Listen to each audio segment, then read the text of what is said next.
जेव्हा श्री स्वामी समर्थांचं आपल्या घरात आगमन होतं, जेव्हा श्री स्वामी समर्थ महाराज आपल्या घरात येतात, त्या दिवसापासनं आपल्या दुःखांची, आपल्या संकटांची, आपल्या विघ्नांची राख रांगोळी व्हायला चालू होते. महाराज आपल्याकडं बघतात, महाराज आपल्याकडं दृष्टी टाकतात आणि सांगतात, तुझ्या मागं कोण नव्हतं, तुझ्या मागं कुणी नव्हतं, म्हणून तुझ्या घरात आलोय. तुझा रक्षण करता, तुझा सर्व कार्य करविता आजपासून मी आहे. माझी सेवा करत राहा.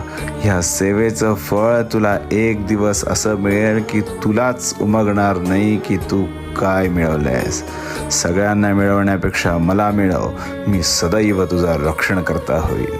श्री स्वामी समर्थ.